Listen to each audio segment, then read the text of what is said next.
सो topic है power in polyphase system. Power मतलब power measurement या कम पावर मतलब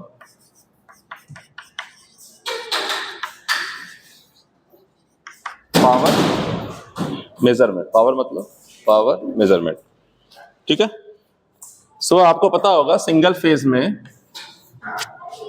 सप्लाई अगर आ रही है, सिंगल फेज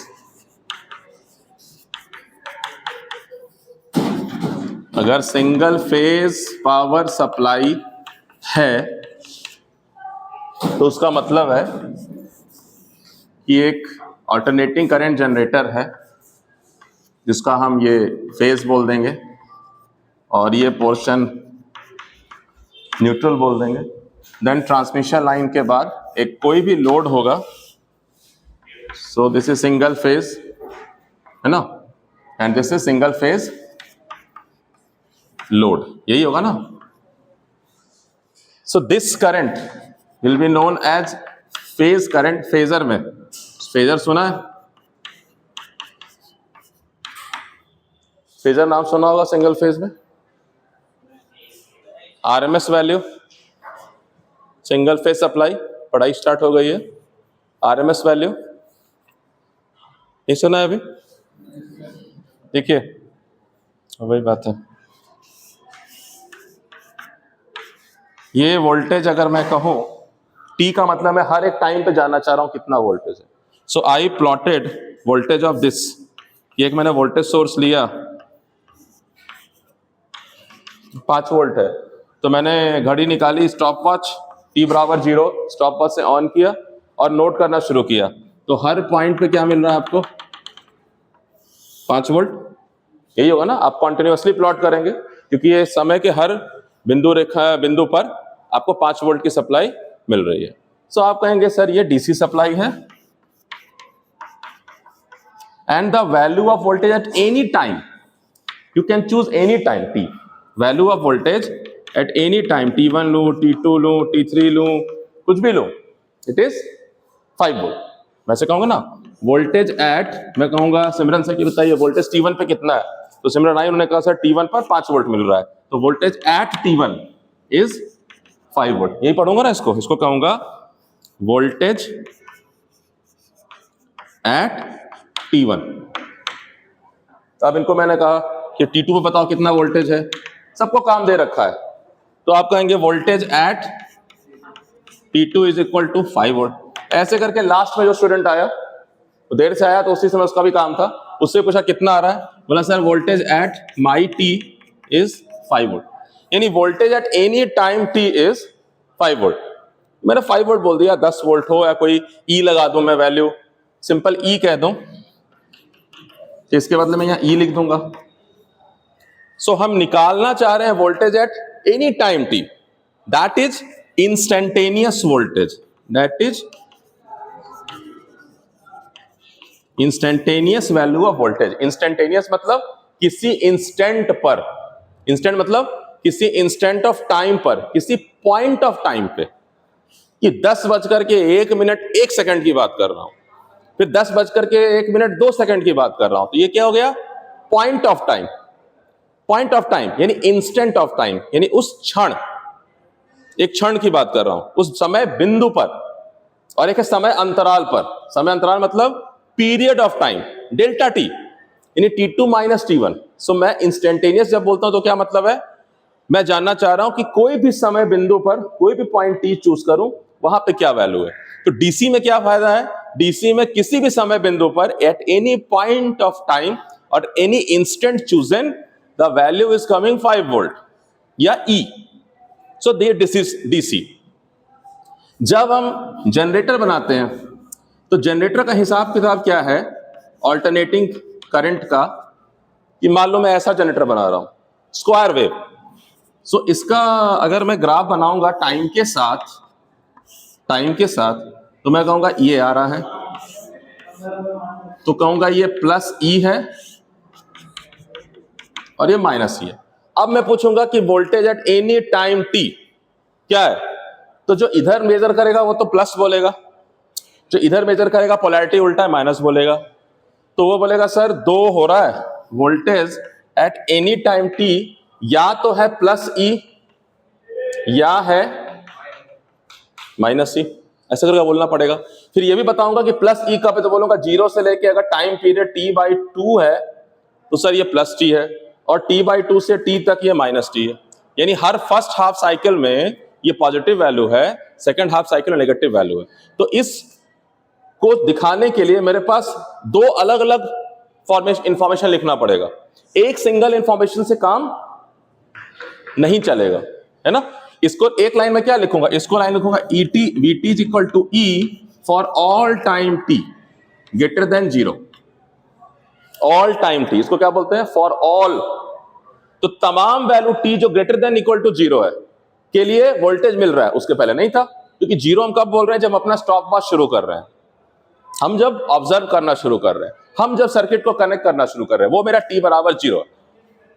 ठीक है। सो इंस्टेंट मतलब मैं उसके बाद के किसी समय पे बात कर रहा हूं। भाई मैं अगर 10 बजे आया हूं तो 10 बजे से मैं काउंट कर रहा हूं अपना टाइम। अगर मेरी क्लास 11 बजे से है तो मेरा टाइम टी बराबर जीरो 11 बजे शुरू हो रहा है। तो इससे नहीं मतलब है कि हम 10 बजे 11 बजे एब्सोल्यूट टाइम नहीं चाहिए हमें, हमें चाहिए रिलेटिव टाइम कि हमने जब शुरू किया इवेंट को। तो voltage at any time t will be equal to E, लेकिन यहां voltage at any time t equal to plus E होगा फॉर कंडीशन जीरो से t by two, and equal to minus E होगा for t by two से t, फिर again plus E होगा t से लेकर के अगेन नेक्स्ट, तो 3t बाई टू तक के लिए, यानी एक इवन इंटरवल और ऑड इंटरवल बनाना पड़ जाएगा, ऐसे करके बनेगा। ये हो गया। लेकिन हम इस तरह का ऑल्टरनेटिंग वोल्टेज नहीं बना रहे हैं। हम किस तरह का बना रहे हैं, हम बना रहे हैं साइनोसॉइडल, स्क्वायर वेव नहीं बना रहे हैं हम कैसा बना रहे हैं, साइनोसॉइडल, मतलब जो साइन वेव क्रिएट करता हो, ऐसा अरेंजमेंट कर रहे हैं कि वो साइन वेव क्रिएट कर रहा है। तो साइन वेव क्रिएट कर रहा है जब, तो हमने इसका ग्राफ देखा किसी टाइम पर, तो देखा ऐसा ग्राफ है। सो दिस इज ऑल्सो एसी। इसके पहले जो स्क्वायर वेव था वो भी था एसी। एसी का मतलब है ऑल्टरनेट कर रहे हैं। ऑल्टरनेट मतलब बदल रहे हैं कुछ बारी बारी से, पहले क्या ना ऑल्टरनेट करके आ जाओ, पहले तुम आ जाओ फिर वो आ जाओ फिर तुम आ जाओ, ऑल्टरनेट, तो कुछ बदल रहा है। या ऑल्टर वर्ड, ऑल्टरेशन कराते हैं, मॉल जाते हैं, जीन्स खरीदते हैं, बोलता उधर टेलर बैठा है, ऑल्टर करा लो, कुछ चेंज कर दो। सो यहां ऑल्टर का मतलब चेंज इन समथिंग। तो मैं यहां क्या चेंज कर रहा हूं, यहां पोलैरिटी ऑफ वोल्टेज चेंज कर रहा हूं। यानी पहले वोल्टेज का जो प्लस यहां है इस हाफ के लिए और माइनस यहां है, लेकिन अगली बार क्या हो रहा है, नेगेटिव के लिए प्लस यहां है माइनस यहां है। सो मैं क्या चेंज कर रहा हूं, मैं ऑल्टरनेट क्या कर रहा हूं, क्या बदल रहा हूं, पोलैरिटी बदल रहा हूं। So I am creating an alternating voltage. Now because of alternating voltage, अगर मैं कोई लोड कनेक्ट कर दूं तो मुझे जो इसमें करंट फ्लो करेगा it will be alternating current. जैसे वोल्टेज को फॉलो करेगा करंट, तो मैं अगर ऑल्टरनेटिंग वोल्टेज भेजूंगा तो करंट भी ऑल्टरनेटिंग होगा। अगर मैं 0 वोल्ट भेजूंगा तो 0 करंट है, 1 वोल्ट भेजूंगा तो 1 एम्पियर करंट है मान लीजिए, 2 भेजूंगा 2 है, 5 पीक है 5 है, फिर 4 है, फिर 3 है, 1 0, फिर उल्टी दिशा कर दूंगा, उल्टी दिशा में करंट मिलना शुरू हो जाएगा। अगर रेजिस्टिव लोड है तो, अगर लोड रेजिस्टिव है तो, अगर इंडक्टिव है तो थोड़ा करंट आगे पीछे चलता है, कैपेसिटिव है करंट पहले चलेगा वोल्टेज बाद में चलेगा। अब ये क्या है, ये तो एसी में सीखिएगा, आगे पीछे क्या है, लीड और लैग क्या है। बट मैं यहां ये बताना चाह रहा हूं कि for every instant of time, for every instant of time the value of voltage is different. So उसको कैसे लिखें, तो उसके लिए इसका कर्व देखा, ये तो साइन का कर्व है, तो देखा साइन का कर्व है तो ठीक है, साइन ओमेगा टी लिख दिया।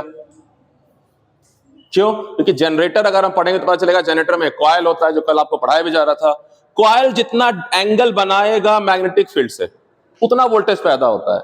तो कॉइल एंगल बनाने का मतलब है कि आपको पढ़ाया गया sine theta, V is equal to V M sine theta. एक मैक्सिमम वैल्यू आएगा और एक जीरो वैल्यू आएगा, होगा ना। कॉइल जो है फ्लक्स से कैसे जा रहा है, अब फ्लक्स जो है वो मान लीजिए इस खिड़की से नॉर्थ पोल है, इस खिड़की से साउथ पोल है, तो फ्लक्स का ऐसे तार जा रहा है, और मैं एक, ये मेरा कॉइल है, अब ये तो अंदर भरा हुआ है लेकिन कॉइल मान लीजिए बॉर्डर पे कॉइल है, तो जब मैं ऐसे करके इसको घुमाने जा रहा हूं तो वेलोसिटी का डायरेक्शन और फ्लक्स का डायरेक्शन सेम है, तो दोनों के बीच में एंगल जीरो है, तो साइन जीरो जीरो है। बेसिकली मोशनल ईएमएफ है कि कोई भी जो ईएमएफ पैदा होता है वो होता है magnetic field into length of conductor into velocity of conductor into theta between this, है ना, वेलोसिटी और बी में, वी क्रॉस बी एक्चुअली होता है, कुल मिला के it is V cross B. So यहां से हम निकाल पाते हैं कि भाई कंडक्टर का वेलोसिटी क्या है तो कितना उसमें ईएमएफ पैदा होना चाहिए, तो ऐसे करके वी साइन थीटा लिख दिया। बट जो थीटा है, जो कॉइल को हम रोटेट कर रहे हैं, कोई धीरे से करेगा, कोई तेजी से करेगा, तो कोई किसी एंगल पे जल्दी घूम जाएगा, कोई थोड़ा देर से घूमेगा उतने एंगल पे। मान लीजिए ये मैं घुमा रहा हूं फास्ट हाथ से तो पता चलेगा 90 डिग्री में 1 सेकंड में आ जाएगा, आपका 90 धीरे धीरे कर रहे हैं तो हो सकता है 2 घंटे में। तो सेम थीटा है बट टी पर डिपेंड करेगा कहां है, लेकिन वो किस पे डिपेंड करेगा, ओमेगा पर। तो पता है कितना तेजी से घुमा रहे हैं उस कॉइल को, तो मैं साइन थीटा के बदले इक्वेशन को साइन ओमेगा टी लिख दूं, ज्यादा अच्छा है। थीटा तो मुझे देख के बताना पड़ेगा कॉइल का पोजीशन क्या है, बट मुझे पता नहीं, कॉइल का पोजीशन छोड़ो, ओमेगा बता देता हूं कितना देर से घुमा रहा हूं, तो आपको ठीक है टी बराबर 0 है, ओमेगा मालूम है बता दूंगा, इतना टाइम बीता तो यहां होगा, एंगल इतना होगा। समझ रहे हैं बात को ना, theta is equal to omega T, omega is 2 pi something, तो वहां से निकाल लेंगे भाई कितना एंगुलर पोजीशन है। तो हमारे लिए ये इंपॉर्टेंट नहीं है, हम अंदर कॉइल के अंदर झांक के तो नहीं देख रहे कॉइल कहां पर है, झांक रहे हैं बाहर, क्या ट्रांसपेरेंट है कवर नहीं है, लेकिन हम ओमेगा तो जान सकते हैं कि हम घुमा कितना तेजी से रहे हैं, तो हमने इस फॉर्मूला को साइन थीटा के बदले लिख दिया साइन ओमेगा टी। अच्छा, किसी ने कहा कि ओमेगा टी पर घुमा रहा हूं, लेकिन जब टी बराबर 0 था तो पहले तब क्या मिलना चाहिए, ईएमएफ 0 मिलना चाहिए, क्योंकि टी बराबर 0 पे साइन 0 0, लेकिन हम देख रहे हैं कि टी बराबर 0 पे कुछ वैल्यू है, तो उस चीज को शामिल करने के लिए हमने एक और लगा दिया टर्म फेज। मतलब कॉइल पहले से एक एंगल बनाया हुआ था, वहां से स्टार्ट हुआ, कॉइल ऐसे भी स्टार्ट हो सकता था, कॉइल घुमा के छोड़ा, कॉइल पता चला कि यहां पड़ा हुआ है, तो जैसे ही घुमाऊंगा उस वैल्यू का वोल्टेज आएगा, पहले से एक थीटा बनाया हुआ है, इनिशियल फेज, फेज मतलब अवस्था, तो फाई बताएगा कि टी बराबर 0 कर दूंगा तो भी कुछ वोल्टेज मिल रहा है, ऐसे करके। सो यहां से मुझे पता चला कि भाई ये मेरा ईएमएफ है। अब ये मेरा इंस्टेंटेनियस वोल्टेज है, इसमें टाइम का एक्सप्रेशन है, तो जब भी टाइम का एक्सप्रेशन है, the expression is dependent on time, तो वो इंस्टेंटेनियस वोल्टेज कहला रहा है। यानी एसी वोल्टेज का जो मैं फॉर्मूला पढ़ रहा हूं पहला, that is the instantaneous voltage, कि मैं हर इंस्टेंट का लिख रहा हूं। तो मैं ये कह रहा हूं कि Vt is equal to Vm sine omega T, plus phi अभी रहने देते हैं कि ठीक है अभी कुछ नहीं है। सो मैं हर टाइम पर लिख रहा हूं। अब ट्रिगोनोमेट्री को हैंडल करना मुश्किल है, मैं कहूंगा कि इसको अगर मैंने आर लोड लगा रखा है तो करंट बताओ। अब सोचो कि क्या फॉर्मूला बना है, फॉर्मूला क्या बना है करंट का, तो ऐसा होगा कि ओम साहब कहेंगे देखो मैं तो किसी इंस्टेंट ऑफ टाइम पे लिखता हूं, तुम ऐसा करो कि कोई इंस्टेंट ऑफ टाइम चूज कर लो अपना अपना। तो एक ने ये चूज कर लिया कि चलो 0.1 पर, एक ने यहां चूज कर लिया 0.2 पर, किसी ने यहां चूज कर लिया 0.3 पे, किसी ने यहां चूज किया 0.4 पे। तो इसने क्या लिखा कि मेरा टाइम है T1, इसने कहा मेरा टाइम है T2, इसने कहा भाई मैं T3 पे चेक कर लेता हूं कितना करंट है, और ये कह रहा है मैं T4 पे चेक कर लेता हूं। तो ये करेगा इस पॉइंट पर वोल्टेज कितना आ रहा है, तो कहेगा वोल्टेज आ रहा है V at of T1 आएगा ना। तो उस पॉइंट ऑफ टाइम के लिए मैं कह सकता हूं कि चलो भाई ये तो ऐसे है ना V T1, तो बुराई नहीं है। तो उसमें का करंट क्या आएगा, I T1 is equal to V T1 by R, लिख सकता है ना। वो तो बोलेगा मुझे वोल्टेज बताओ कितना है, इतना आ रहा है, तो करंट निकाल देगा डिवाइड बाई R, उस समय का तो सच है। अगला बोलेगा लेकिन T2 पे कहेगा यहां का जो I T2 आएगा वो होगा जो यहां के समय का वोल्टेज होगा बाई R। तो कुल मिला के होगा सब अपना अपना टाइम लिखो, लेकिन कोई स्पेसिफाई नहीं करो किस टाइम पे लिख रहे हैं। तो ये कहेंगे ना IT क्या होगा VT बाई R, तो VT बाई R अगर होगा तो क्या होगा VM by R sign omega T. तो V जब मैक्सिमम है तो करंट भी मैक्सिमम है, यानी इसको ऐसे लिख देता हूं साइन ओमेगा टी, यहां I भी मैक्सिमम है तो ऐसे आ जाएगा, कहीं I ऐसे हो सकता है, अगर R 1 से बड़ा है, R का वैल्यू 1 से बड़ा है तो फिर ये छोटा आएगा। अगर आर का वैल्यू फ्रैक्शन में है तब तो ये ऊपर आएगा, ऐसे करके बन गया। ठीक है, सो आप जानना चाह रहे हैं कि पावर कितना है, किसी भी पॉइंट ऑफ टाइम पे पावर कितना है। तो आप कहेंगे यहां पे तो जीरो पावर है, वोल्टेज भी जीरो है, करंट भी जीरो है। वोल्टेज भी जीरो है, मैं कुछ भेज ही नहीं रहा हूं, करंट भी जीरो है, इसका मतलब यहां पे मैं पावर जीरो डिलीवर कर रहा हूं। यहां पे कहेंगे वोल्टेज भी मैक्सिमम है, करंट भी मैक्सिमम है, तो मैं मैक्सिमम पावर डिलीवर कर रहा हूं। फिर कहेंगे यहां पर जीरो पावर है, फिर यहां कहेंगे तो ये भी नेगेटिव, ये भी नेगेटिव है, दो नेगेटिव मिलके तो पावर का ग्राफ क्या रहेगा, पॉजिटिव। तो हमें ये नहीं पता, साइंटिस्ट को शुरू में लगता था एसी है यार पावर कैसे जाएगा, तो उल्टा हो जाता है। तो पावर तो लेकिन वी और आई का कॉम्बिनेशन है। सो दोनों केस में पावर जो है वो मान लीजिए आपको मिल रहा है ऐसे करके, P equal to V into I हो गया। सो अगर ऐसा कंडीशन आ रहा है तो सारा पावर इस्तेमाल हो रहा है। लेकिन अगर वो इंडक्टिव होगा, कैपेसिटिव होगा, तो चलेगा दोनों रिदम में नहीं है, तो कभी पावर जा भी सकता है, कभी आ भी सकता है। तो होता भी है, इंडक्टर में स्टोर होता है, फिर रिटर्न साइकिल में आता है, ऐसे करके कहानी है। सो मैं जानना चाह रहा हूं कि पावर कितना है। तो मेरे पास तो वोल्टेज और करंट आ गया,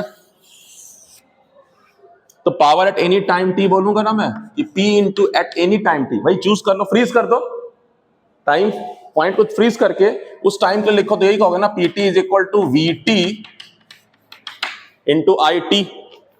अब VT इंटू IT लिखूंगा तो कैसे लिखूंगा, VM IM sine omega square omega T, ऐसा आ जाएगा ना, VM IM sine square omega T. तो त्रिकोणोमेट्री हमें कर रहा है परेशान, त्रिकोणोमेट्री कर रहा है हमें परेशान। सो हम जो है इंस्टेंटेनियस पावर अगर लिखेंगे तो मैं वही बात, हर पॉइंट का पावर लिखो। अब एक सेकंड में तो 50 साइकिल आ रही है, यानी पावर की तो 100। तो एक सेकंड हमारे लिए महत्व तो नहीं है ना, जीवन में हम प्रति सेकंड तो नहीं सोचते हैं ना। तो हम कहते हैं ऐसे करो, टोटल बता दो कितना हो रहा है एक सेकंड में। जैसे मान लीजिए कि आपको मैं सैलरी हर दिन वही कह रहा हूं कि आज 100 रुपए दूं, 200 रुपए सेकंड डे, थर्ड डे 300 रुपए, फिर 400 रुपए, 500 रुपए, 1500 रुपए, 1600 रुपए, लास्ट में 3000 रुपए। तो आप कहोगे यार टोटल जोड़ लेते हैं, है ना। सो आप क्या कर रहे हैं, आप एवरेज पावर निकाल रहे हैं। जैसे कि मैं आपको सैलरी दूं कि चलो 0 डे पे 0 सैलरी, फर्स्ट डे पे 1000, सेकेंड डे पे 2000, फिर थर्ड डे पे 3000, और टोटल काम 6 दिन का ही है। चौथा डे 3000, पांचवा डे फिर 2000, फिर 1000, फिर 0। तो आप कहोगे कि आज पहला डे था, आज 1000 दिए, कल 2000 दिए, 3000 दिए, चौथा दिन फिर 3000 दिए, फिर 2000 दिए, फिर 1000 दिए। आप ऐसे क्यों दे रहे हैं, कोई फर्क नहीं पड़ता। आप कहोगे अच्छा टोटल अगर मुझे बराबर रोज देते पैसे, कितने देते, तो पता चलेगा 5 दिन में आपको 9000 रुपए दिए, प्रतिदिन 1800 दे दो तो भी काम चल जाएगा। तो आपको ज्यादा अच्छा है रोज सोचने में, क्या 1800 रुपए प्रतिदिन, 1000, 2000, 3000, 3000, 2000, 1000। सो मैं एक सेकंड में जितना पावर दे रहा हूं इंस्टेंटेनियस पावर के बदले में एवरेज पावर निकाल लेता हूं, एवरेज निकाल लेता हूं, क्योंकि मुझे एक सेकंड में नहीं सोचने की जरूरत है कि क्या क्या मिला किस पॉइंट ऑफ टाइम पे। तो मैंने एवरेज पावर जब निकाला तो जो भी कैलकुलस होगा फॉर्मूला आएगा, average power in single phase come as VI cos phi, या cos phi पावर फैक्टर है। एंड V क्या है, V is the RMS value of this, I is the RMS value of this. और RMS value क्या है, RMS value ऐसे related है, V is equal to V max by √2 and I is equal to I max by √2। आप पढ़ेंगे, मैं wait कर रहा था कि आप यहां तक आ जाएंगे, लेकिन अभी टाइम है, बात समझ रहे हैं। अब क्या है RMS वैल्यू, आ जाओ। तो बता रहा हूं कि इंस्टेंट, ये मिटा रहा हूं ये वाला, ठीक है, ये हिस्सा मिटा रहा हूं, ये इतना दिमाग में कैप्चर नहीं करना है। अगर नहीं समझ में आया कोई बात नहीं, सर्किट थ्योरी में दोबारा समझना, बट एक बार सिर्फ दिमाग में रखवा दिया उतना काफी है, ठीक है। तो देखा ये गया कि भाई जो एवरेज पावर है वो आ रहा है VM by √2 into IM by √2 into cos phi, जिसको कि हम बोलने लगे VRMS into IRMS cos phi, या और नोटेशन है ऐसे, V पे वेव बना दिया, आई पे वेव बना दिया ऐसे करके और cos फाई, क्योंकि हम ये बताना चाह रहे हैं कि ये AC वोल्टेज है, बट ये इंस्टेंटेनियस नहीं है, ये मैक्सिमम भी नहीं है, ये RMS है। RMS क्या है? RMS बोल रहा है कि देखो अगर मैं एक रजिस्टर कॉइल लूं, रजिस्टिव कॉइल लूं, रजिस्टर लूं, हीटर लूं, और मैं इसको अगर AC सप्लाई दूं और इसको मैं एक बीकर में डुबा दूं पानी का, और जब मैं इसको सप्लाई दूंगा तो इसमें करंट फ्लो करेगा इंस्टेंटेनियस, वोल्टेज भी भेज रहा हूं इंस्टेंटेनियस, ठीक है। ये जितना हीट पैदा करेगा, क्योंकि ये क्या कहेगा भाई वोल्टेज तो वेरी कर रहा है, करंट भी वेरी कर रहा है, ये शुरू में कम हीट करेगा, फिर ज्यादा हीट करेगा, फिर कम हीट करेगा, फिर ऐसे चलता रहेगा। लेकिन एक सेकंड में 50 बार करेगा तो पता नहीं चलेगा। भाई मैं लाइट को ऑन ऑफ करूं, फैन को ऑन ऑफ करूं बार बार, है ना, ऑन करूं ऑफ करूं, ऑन करूं ऑफ करूं, तो आपको पता चलेगा। लेकिन एक बार स्टार्ट करके फास्ट ऑन ऑफ करूंगा तो आपको एक एवरेज स्पीड पकड़ लेगा वो। आप बोलोगे सर अब नहीं पता चल रहा है, जितना फास्ट करूंगा उतना एक एवरेज स्पीड पे चलेगा, कि सप्लाई कट तो रही है लेकिन फिर आ जा रही है। सो उसी तरह से यहां क्या हो रहा है कि एक एवरेज हीट आपको मिलेगा टेम्परेचर राइज। इसके बदले मैं कह रहा हूं कि अगर एक डीसी सप्लाई लेता और सेम बीकर में सेम रेजिस्टेंस को मैं डुबाता, तो वहां जो करंट फ्लो करता जो बराबर हीट पैदा करे, किसके? एसी के, हीट बराबर पैदा करे, क्योंकि हीट क्या है? I स्क्वायर RT है।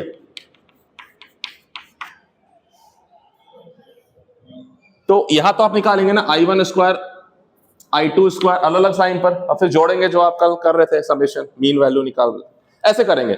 यहां कहेंगे ये सब अलग अलग करने के बदले देखो कि एक वैल्यू बताओ जहां की हीट बराबर आ रहा है सेम टाइम में, तो यही आपका RMS वैल्यू है।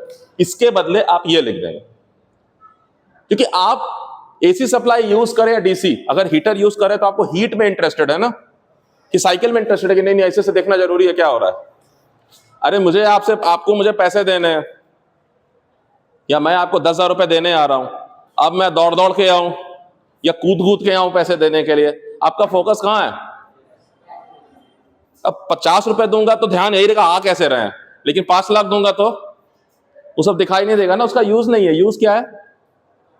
तो ऐसे ही हमारे लिए क्या है कि करंट फ्लो करे डीसी या एसी, हीटिंग इफेक्ट आना चाह रहे हैं, तो जो बराबर हीट इफेक्ट पैदा करता है दैट इज RMS वैल्यू।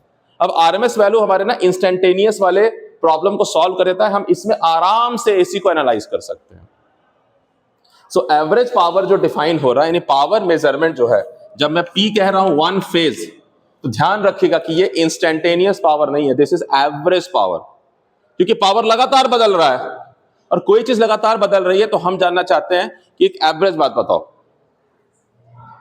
भाई शेयर मार्केट में सुबह से लेकर शाम देखोगे तो शेयर बाजार से प्राइस खुलेगा किसी शेयर का, तुमने मान लो कंपनी खोली, शेयर का दाम 500 रुपए है, अब आज खोलोगे तो 501 रुपए, कभी 595 रुपए, कभी कुछ 501 रुपए, 502 रुपए, या 499.5 पैसे। अब सुबह से लेकर शाम जो है ना, सुबह से लेकर शाम ऐसा वेरिएशन होते रहेगा, ऐसा वेरिएशन होते रहेगा। अब तुम इसके बदले बोलोगे छोड़ो, ये बताओ एवरेज कितना था, इन दोनों के बीच का मीन निकाल रहे हो ना आप, एक वैल्यू बताओ, क्योंकि ये वेरिएशन इंपॉर्टेंट नहीं है। जब बहुत ज्यादा वेरिएशन होता तो इंपॉर्टेंट होता, लेकिन ये वेरिएशन जो है एक पर्टिकुलर रेंज में है, तो उससे अच्छा उस रेंज का एक मीन वैल्यू निकाल लो, पता है ना इसके आगे पीछे है। तुम्हारा परसेंटेज क्यों निकाला जाता है सब्जेक्ट का? अगर मैं बोलूं हिंदी, मान लीजिए 2 ही पेपर है, मैं कह रहा हूं लैंग्वेज सेलेक्ट करना है, हिंदी और अंग्रेजी, अब आपको 50-50 आया, हिंदी में 50, इंग्लिश में 50, टोटल 100 नंबर का पेपर था। इनको एक में 100 आया, दूसरे में 0, इनको इंग्लिश में 100 आया, हिंदी में 0। अब मैं एवरेज चेक करूंगा तो मैं कह रहा लैंग्वेज होना चाहिए 50 नंबर कम से कम, तो तीनों एलिजिबल है, क्योंकि वहां मेरा माध्यम इंपॉर्टेंट नहीं कि हिंदी ही आना चाहिए या इंग्लिश ही आना चाहिए। मैं कह रहा हूं लैंग्वेज में 50% मार्क्स अगर है एवरेज में, तो यहां मुझे एवरेज का काम है। लेकिन मेरे को नहीं हिंदी में 0 है तब तो रहने दो, या अंग्रेजी में 100 है तो वो भी रहने दो, ज्यादा विद्वान भी नहीं चाहिए, तो यहां मुझे मतलब नहीं है। ये वेरिएशन को अलग से झेलूं मैं, उससे अच्छा मैं इसका एवरेज वैल्यू बात करता हूं। सो पावर 50 साइकिल नहीं 100 साइकिल बन रही है, मतलब 1 सेकंड में देखिए ना कितना आ रहा है। तो मैं 1 सेकंड का तो पावर नहीं ना इस्तेमाल कर रहा हूं, कट किया बंद कर दिया, 2 घंटे 4 घंटे, तो इसलिए मैं एवरेज पावर पे काम कर रहा हूं। तो ध्यान रखिएगा कि this power is average power, this power जो PT करके निकाल रहा हूं दैट इज इंस्टेंटेनियस पावर। तो I am not interested in average, sorry, instantaneous power right now. मैं इंस्टेंटेनियस पावर में इंटरेस्टेड नहीं हूं। मैं जानना चाह रहा हूं कुल मिला के 2 घंटे में 200 वाट के बल्ब ने कितना एनर्जी खर्च किया। तो मुझे बताओ यार कि ये क्या मतलब इसका पावर है। ठीक है, 200 वाट का बल्ब है, 200 यानी 200 जूल पर आवर खर्च कर रहा है, सॉरी 200 जूल प्रति सेकंड, लेकिन 1 सेकंड में 50 साइकिल जा रहा है।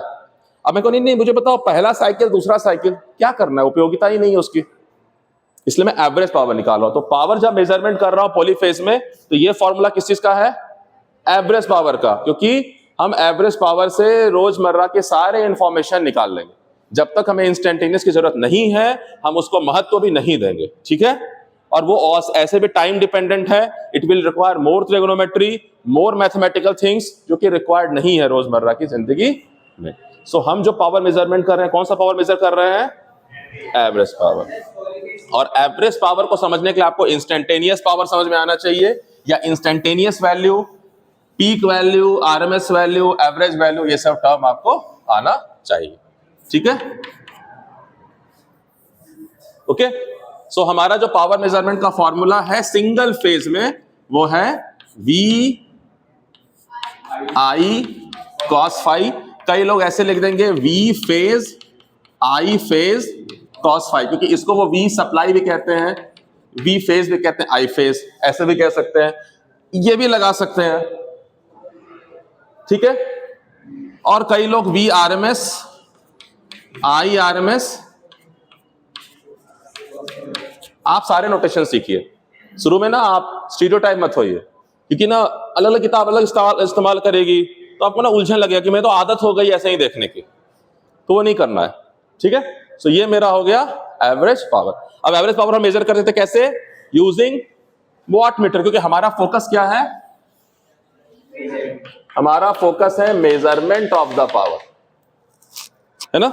सो हमने जो पावर मेजर कर रहे थे जो है एसी में, वही था, एक करंट कॉइल था, याद करिए, और एक पोटेंशियल कॉइल था या वोल्टेज कॉइल था, और हम ये सप्लाई के साथ कनेक्ट कर देते थे इसको, और इधर हमारा कोई लोड होता था, यही था ना, MLCV, यही था ना हमारा watt meter, this was our watt meter. तो ये वॉट मीटर क्या रीड कर रहा है, actually this watt meter is reading the power of single phase, और एवरेज पावर मेजर कर रहा है, ठीक है, एवरेज पावर मेजर कर रहा है। ऐसे ही हमें मेजर करना है power in polyphase, single phase नहीं, पॉलीफेज। तो सिंगल फेज का मतलब है एक लाइव वायर है, एक न्यूट्रल वायर है। अब गर्म और ठंडा मत समझना, दोनों ही गर्म है, इधर भी छुओगे तो झटका मारेगा। न्यूट्रल का मतलब न्यूट्रल मत समझिए, देखिए ये करंट जा रहा है घूम के यहां आ रहा है ना, तो क्या जाते हुए मारेगा झटका, आते हुए क्या आराम हो गया कि नहीं अब ऑफिस का टेंशन खत्म है, अब लौट रहा हूं मैं, टेंशन नहीं है। It is as good as it is completing the circuit, only this is outgoing, this is incoming, इस सर्किट को पूरा कर रहा है। सो लाइव और न्यूट्रल इसलिए बता रहे हैं कि यहां से करंट जा रहा है, बट एसी में तो उल्टा भी हो जाएगा, घूम जाएगा। तो वहां मेंशन कर दिया है ये लाइव और न्यूट्रल है ना, ऐसी बात है, क्योंकि पोलैरिटी उधर हम दिखा रहे हैं। चलिए अब अगर हम बात करें कि ये सिंगल फेज का, तो यही फॉर्मूला है, काम खत्म हो गया। लेकिन हमें किस में मेजर करना है, पॉलीफेज में, तो हमें पॉलीफेज समझना जरूरी है। तो अभी शायद आप लोग वहां तक अभी भी नहीं पहुंचे हैं ना, पॉलीफेज तक। सो थोड़ा सा मैं पॉलीफेज अब बता देता हूं। टाइम कितना हो रहा है,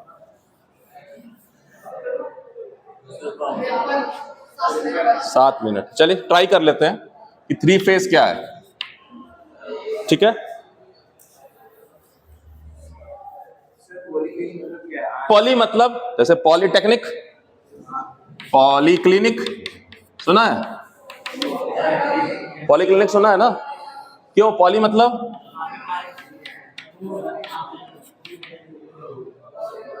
बहु मतलब सास और बहू वाली बहू नहीं, बहु मतलब बहुत, मल्टी। हाँ ता क्यों लगाना है, बहु नहीं पता है तुम्हें, बहु भी होता है ना, बहुवचन, बहुत वचन थोड़ा ही होता है, तो उसमें बहुत थोड़े लगाता है। बहु मतलब क्या, बहू का वचन नहीं ना, बहु मतलब पॉली, मल्टी, सो पॉलीफेज मतलब जहां एक फेज से ज्यादा फेज हो, यानी मोर देन वन फेज, एक वचन और बहुवचन, एक से ज्यादा। तो पॉलीफेज का मतलब हो गया एक फेज से ज्यादा। एक फेज से ज्यादा का क्या मतलब है? तो हुआ ये कि एक कोई लोड लिया हमने, मान लीजिए देखा 1 किलोवाट का लोड है, 1 किलोवाट का लोड है, ठीक है भाई। इसके लिए स्पेशल जनरेटर बनाया। मान लीजिए आप आज के समय में नहीं है, आप 1850 में है ना, तो 1850 में है, तो बिजली जो आप खरीद सकते हैं, अफोर्ड कर सकते हैं, बाकी लोग, गरीब लोग नहीं कर सकता है ना, जमींदार जालिम सिंह। तो तो वो जो है कहेगा कि मेरे घर के पास है जनरेटर, लाओ लेकर के।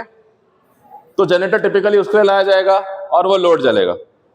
अच्छा, वो कहेगा नहीं मेरे यार बहुत शोर होता है, उधर जो है फलाना के घर पे रखवा दो, वो रखवाली भी करेगा, मुझे हल्ला नहीं चाहिए। तो डिस्टेंस बढ़ गया, तो ट्रांसमिशन लाइन आ गया, डिस्टेंस बढ़ गया, जनरेशन कहीं हो रहा है और यूटिलाइजेशन कहीं हो रहा है, टाइम बढ़ गया। अब 1 किलोवाट का लोड था, बड़ा आराम से काम चल रहा था, जनरेशन हो रहा था, ट्रांसमिशन हो रहा था, आराम से पावर जो है सिंगल फेज का चल रहा था। अब लोड बढ़ना शुरू हुआ, 1 से 2 घर हो गए, बंटवारा नहीं होता है, वहां कब्जा होता है, जमींदार साहब तो कब्जा कर लेंगे।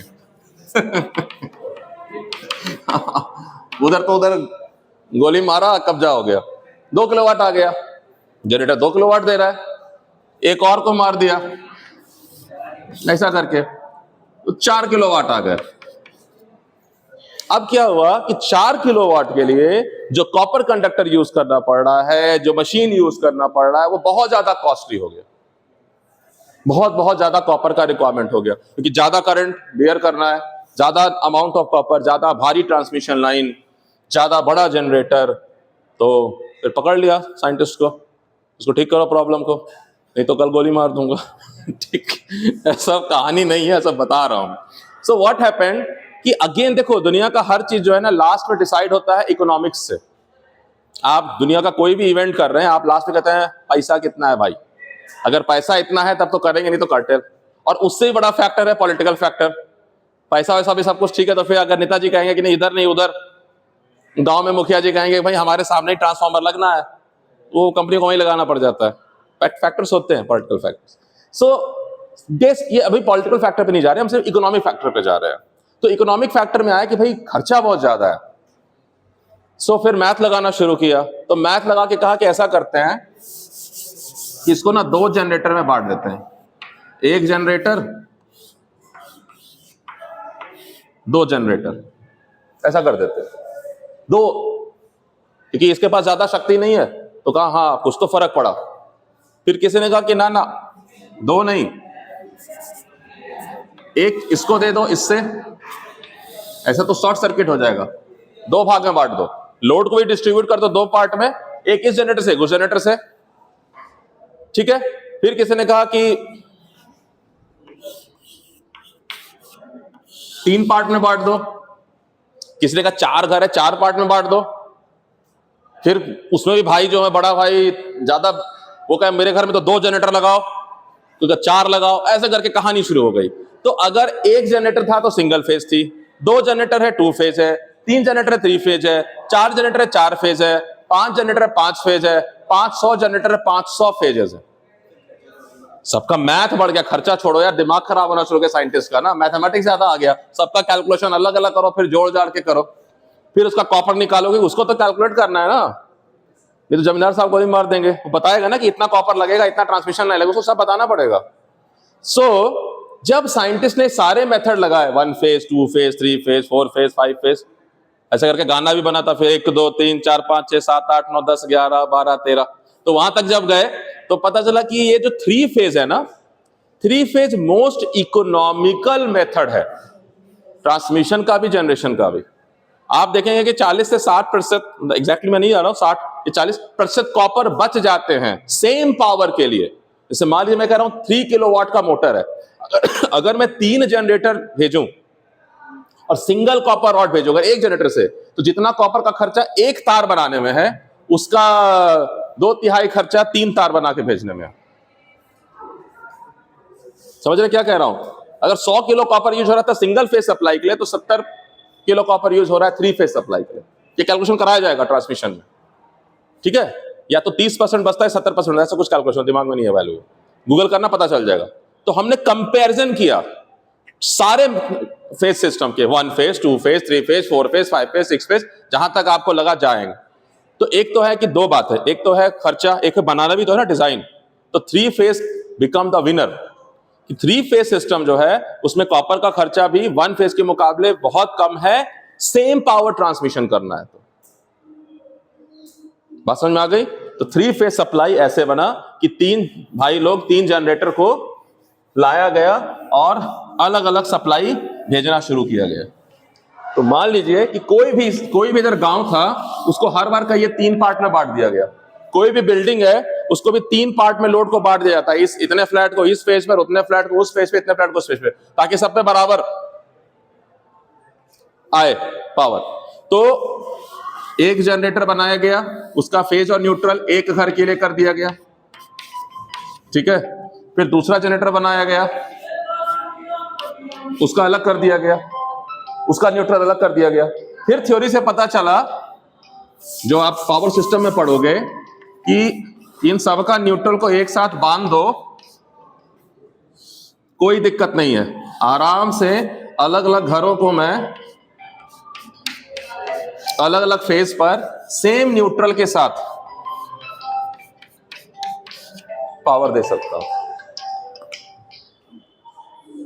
न्यूट्रल कॉमन कर देते हैं, तार बच गया इसमें भी। फिर ये फायदा हुआ 3 सिंगल फेज में, क्योंकि न्यूट्रल कॉमन का राज ये है कि जितना करंट जा रहा है फेज 1 में, फेज 2 में और फेज 3 में, इधर लौट के कितना आ रहा है?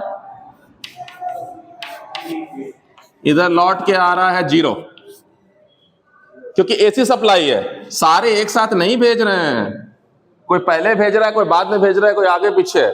तो जो जैसे गंगा जमुना सरस्वती का जहां संगम होता है, पानी एक्यूमुलेट नहीं करता है, नेट वाटर फ्लो पे आगे निकल जाता है उधर से। सो इधर देखा गया अगर बैलेंस्ड लोड है, मतलब तीनों मकान का बराबर लोड है, तो देखा जा रहा है कि न्यूट्रल में करंट 0 है। और इसीलिए क्या करते हैं वो 3 and 1/2 केबल यूज करते हैं। सुना है 3.5 कोर का केबल? 3 फेज में पढ़ोगे कि कोर जो होता है ना केबल का, एक आधा होता है, हाफ न्यूट्रल, क्योंकि न्यूट्रल में करंट जो है सिंगल फेज में तो बराबर है, जितना गया उतना आया, लेकिन 3 फेज में क्या कि अगर इससे जा रहा है तो रिटर्निंग इससे भी हो सकता है, कि कुछ समय तो ये भेज रहा है, इसमें से वापस भी आ रहा है ना, तो न्यूट्रल पर लोड उस तरह से नहीं पड़ रहा है। तो 6 तार के बदले 4 तार की जरूरत है, और कई जगह तो सिर्फ 3 तार की जरूरत है। तो अगर ये है तो स्टार सिस्टम है, 3 फेज 3 वायर सिस्टम या 3 फेज 4 वायर सिस्टम, ऐसा नाम सुना होगा, अगर नाम तो सुना है ना। तो 3 phase 3 wire system, 3 phase 4 wire system, और सबसे इकोनॉमिक रहा ये, ठीक है? तो इसका अगर मैं पावर जानना चाहूंगा 3 फेज में, तो ये कहूंगा ये मेरा फेज नंबर 1 है, ये 2 है, ये 3 है, या इसका नाम दे दिया RYB, रेड येलो और ब्लू, कलर कोडिंग कर दिया। मेट्रो ने भी यही काम शुरू किया था, RYB, पहला रेड रेखा, येलो रेखा और ब्लू रेखा चली थी, अब तो वायलेट मैजेंटा सब आ गया।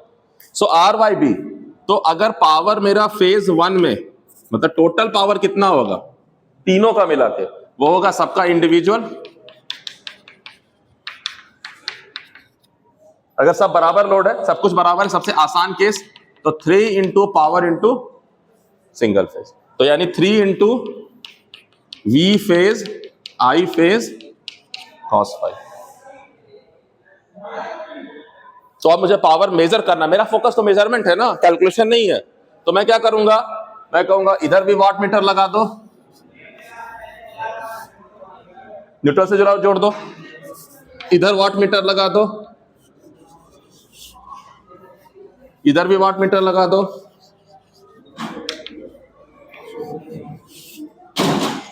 तो ये कहलाएगा 3 वाट मीटर मेथड। ऐसे ही पढ़ेंगे 2 वाट मीटर मेथड, ऐसे ही पढ़ेंगे 1 वाट मीटर मेथड।